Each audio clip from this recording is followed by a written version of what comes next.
নতুন বছৰ প্ৰথম সপ্তাহ আৰু মহামৃত্যুঞ্জয় মন্দিৰ ঘৰৰ ওচৰতে যেতিয়া নাহি আমি পাৰিম জানো।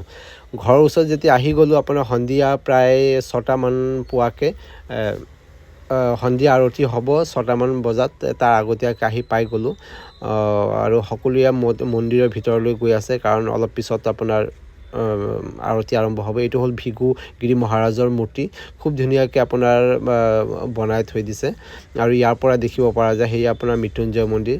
তো আমি লাহে ধীৰে খোজকাঢ়ি পেলাই মৃত্যুঞ্জয় মন্দিৰৰ ফালে সোমাই গ'লোঁ।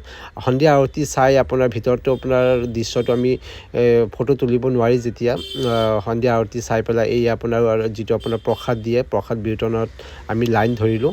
লাইন ধৰি পেলাই সকলোৱে এইয়া প্ৰসাদ লৈ পেলাই নিজৰ নিজৰ জেগাত বহিছে। ময়ো ল'লোঁ। ৰুটি দিছে আৰু আপোনাৰ দালি দিছে।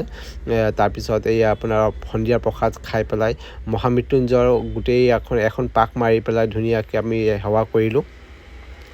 আৰু ঠাণ্ডা বতৰ যেতিয়া চাৰিওফালে কুঁৱলী হৈ আছে, প্ৰায় সন্ধিয়া 7টা বাজেই চাগে, আৰু ধুনীয়াকৈ আমি সন্ধিয়া আৰতি চাই পেলাই ঘৰলৈ গুচি গ'লোঁ। খুব ধুনীয়া সন্ধিয়া আৰতি। কোনোবা যদি আপোনাৰ সন্ধিয়া আৰতি চোৱা নাই, আহি পেলাই চাব, মনটো ভৰি যাবগৈ। মহামৃত্যুঞ্জয় মন্দিৰ আপুনি সন্ধিয়া আহক, দিনতে আহক, সকলো সময়ত ভাল লাগে, কিন্তু আপুনি সন্ধিয়া আৰতিটো চোৱাৰ এটা মজাই বেলেগ, মনত কিবা এটা শান্তি লাগি যায়।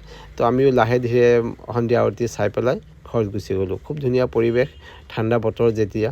আপোনালোকে যদি অহা নাই, আহক, চাই যাওক মহামৃত্যুঞ্জয় মন্দিৰ।